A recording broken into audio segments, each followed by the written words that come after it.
What do this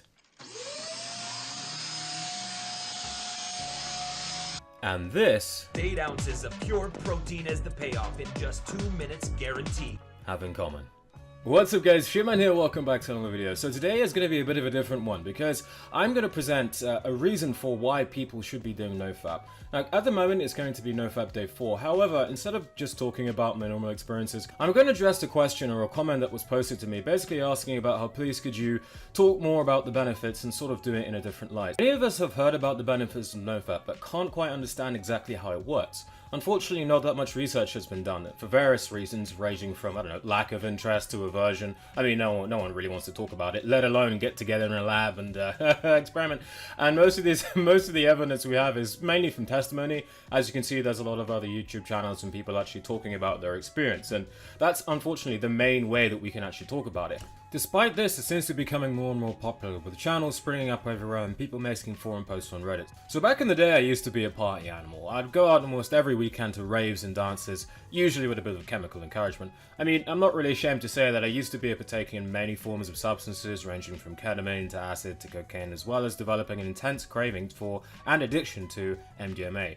It was a fateful interaction, and it was the catalyst for me to break out of a slow slip into suicide, mainly due to increasing sickness and mental instability. Luckily, it's a slide that I've long since broken out of, and I'm now in control. Not only that, I've been clean for many years. Don't do drugs, kids. Aside from the obvious physical, and let's not forget legal implications of this kind of lifestyle, the psychological addiction part was probably the worst, because you would always need more and more just to get the same effect as you had before, chasing the dragon so to speak. This would usually end in spending more and more money and putting more and more strain onto your body in the process. Eventually your sensitivity would become so great that you would be consuming large amounts just for a simple kick. And this is where we get into Nofap. The human brain is a complex organ with millions of chemical reactions taking place every day to ensure its function. Although we like to think it's simple electrical signals in the brain that affect our moods, we also know that it's a chemical process as well, and those chemicals are responsible for how we feel. The ones we only need to look at right now are dopamine and serotonin. Although there are many others that are responsible, let's just use those two for now. Serotonin is probably the most famous, and its mechanism is widely used for different mood-enhancing drugs like citalopram, for example, which is mass marketed for an ever more depressed and, let's face it, misdiagnosed populace. Interestingly, the use of antidepressants has also been shown to reduce one's capacity for orgasm due to the brain's inability to reabsorb serotonin. One of the main functions the brain has is to mediate chemicals it produces by reabsorbing them back into the system.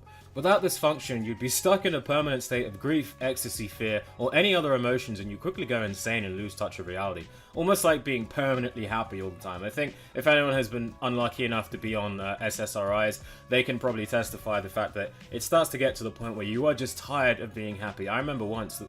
Yes, I'm recording! Bye! See you later! Sorry, so as I was saying, I was unfortunate enough to be on the receiving end of doing some SSRIs when I was a lot younger too, and I remember once looking into the mirror and thinking to myself, this isn't making anything better. I'm just happy all the time, and it was the most disconcerting feeling because you more or less had no control. But most importantly, if it doesn't reabsorb these chemicals, you most likely die, because most of the chemicals and the chemical reactions that the body goes through, especially the brain, are actually toxic to it. And the only way that it can actually, protect itself is to be able to properly mediate it, properly filter it out. Otherwise, the brain will be drowning in serotonin, and you'll probably drown with it. And it's the body's ability to reabsorb and protect itself from such disturbances is the main key benefit to understanding why many people report success when accepting the Nofap challenge. Oh, and it also explains why I'm talking about cocaine. Don't do drugs, kids. The neurotransmitters in the brain have a defense mechanism, which protects it from being overloaded, in which it will limit the amount of serotonin that it can process. Unfortunately, this usually means that many people exhibit the same type of behavior as an addict, in which you basically need more and more for the same hit. Think of it like a safety valve in a dam. Now, the dam needs to maintain the same levels in the lake, and if there's too much water flowing through the valves, it will usually sense it and actually turn off the water, or if not, or slightly limit it. The problem with that is that in the brain, you need these chemicals to be able to modulate your happiness through the day. So if the dam is cut off, you're not able to properly feel the full spectrum of highs and lows, which will usually dampen your overall quality of life. Think of it if you've ever done something like this, or if you've gone through, say, for example, quitting smoking. That sort of sense of fulfillment is long lasting, it's permanent. Whereas if you were to have a cigarette, you would get a massive burst of chemicals, but then afterwards you feel like crap for the rest of the day.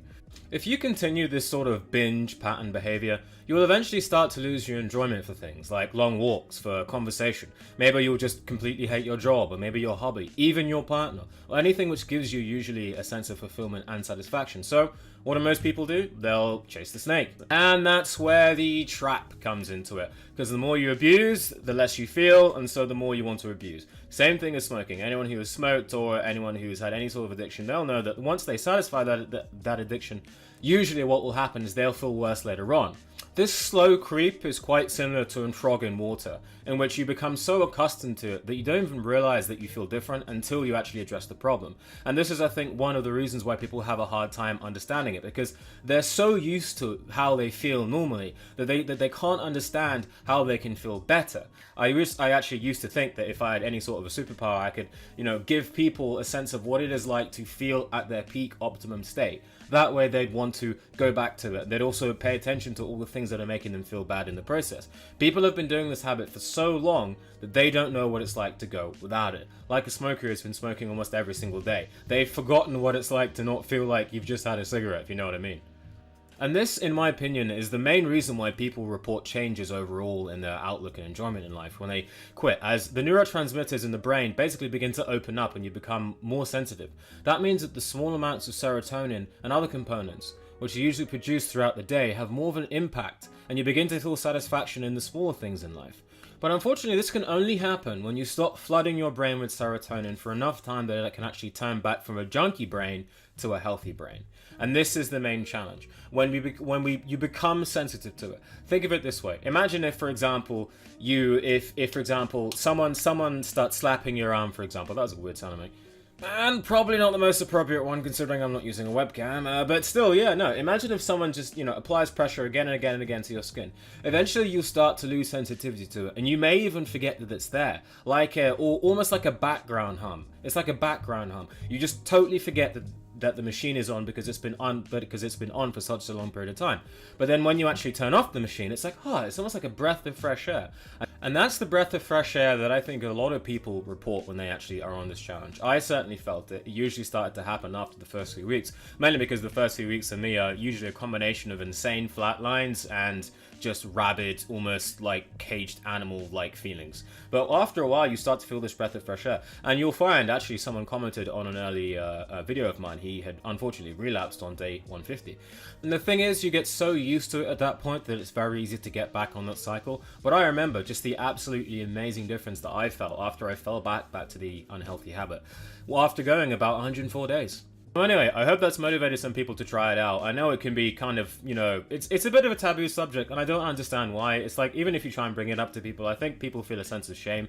And it sort of comes back to that thing that I mentioned in a previous video, whereby people don't like to accept that there can be a benefit to them quitting something which they, not only one, think is harmless, but two, are slightly emotionally tied to, basically. So I think people are avoiding it. Anyway, that's all I'm going to say for today, guys. I hope this was informative. Let me know in the comments, and Freeman out. Peace.